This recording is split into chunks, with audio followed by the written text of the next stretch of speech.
Today we're going to be talking about 4 ways that athletes can gain weight but still maintain their speed and athleticism.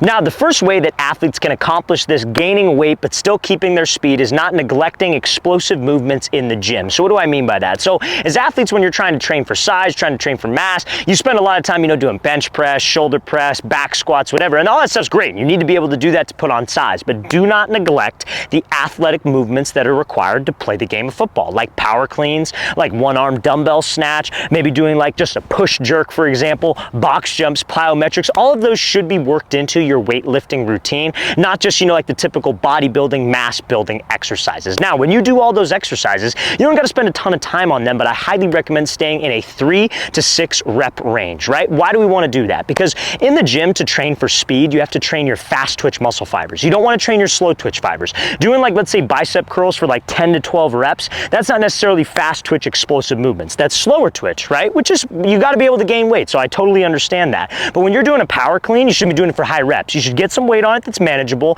and do 3 to 6 reps all out effort. Because when you exert all out effort and go to the absolute max in the gym, that activates fast twitch muscle fibers when you're trying to be explosive. So do not neglect that, and you will not lose a ton of speed when trying to gain weight.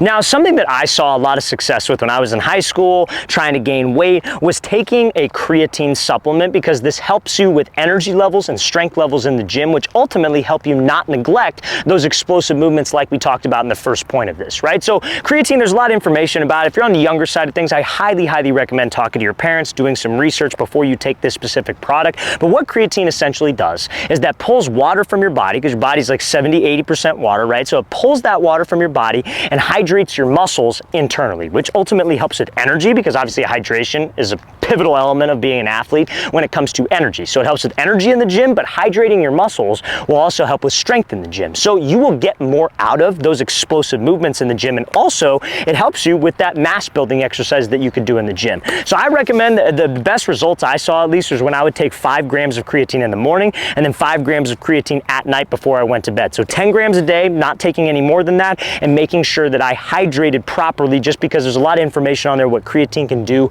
ultimately to your kidneys if you don't take it correctly. If you're taking a ton of creatine, or maybe you're not hydrating as much as you should be, right? So I highly recommend this, because it helps us with the things that we need to focus on: the mass building exercise and the explosive movements in the gym. Now, this creatine right here specifically is from a supplement company I own. It's called A&G Labs. Started this company with my brother specifically for athletes to help them with performance in the off season. So this is a 100-serving creatine, and if you use the promo code FIRST15, FIRST15, FIRST15 at checkout, you get 15% off, and it will be under $40 for 100 servings of creatine. So guys, check out that very first link in the description below. Get some more information on this. Let's get to the next tip on how to gain weight but keep speed. Now, the next thing you could do to keep your speed while trying to put on muscle mass, trying to put on size, is make sure that you're not neglecting on-field workouts. So I mean like speed and running mechanics workouts. So whether you may be running track, whether you're working out with a speed coach, I recommend the speed coach, to be honest with you, just because I think it's more time efficient, right? A lot of athletes will run track in the off season to try to work on their speed,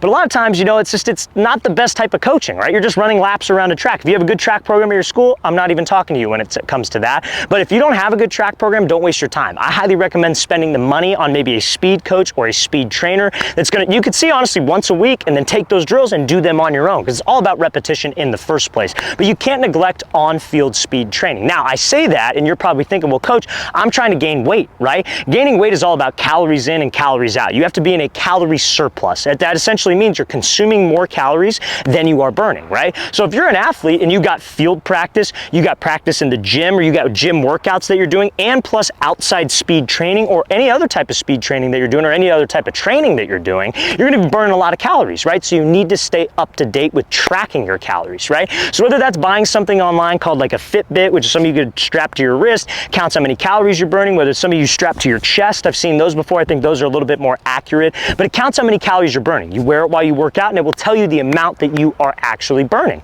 So then what you do is you look at the food that you're eating. You look on the back of an ingredient label, and you see, okay, how many calories are in this food? How many calories are in this? How many calories will I eat on a specific day where I'm burning this much? And that's how you can stay in that weight gaining calorie surplus. So if you don't neglect the speed training, but just make sure that you're tracking your calories. Now, the fourth thing that you could do as an athlete when trying to keep speed but gain weight is take your recovery seriously. So if you're constantly, because like when you're trying to gain weight, you got to get after it in the gym. You have to push yourself in the gym. You train to failure on certain exercises. So what are you going to be? You're going to be probably pretty sore, right? So if you're pretty sore and then you're going out to the field, you're trying to do a speed workout, you're trying to work on your running mechanics, and your body is broken down, you are not going to get the most out of that speed training exercise or those speed training drills that you're doing with the trainer. You got to make sure that you are taking your recovery process seriously. So this is another thing that a lot of athletes do not do. They will work out, and you honestly won't see any gains in your size, but you also won't see any gains with your on-field performance if you're not allowing your joints to recover and your muscles to recover, right? So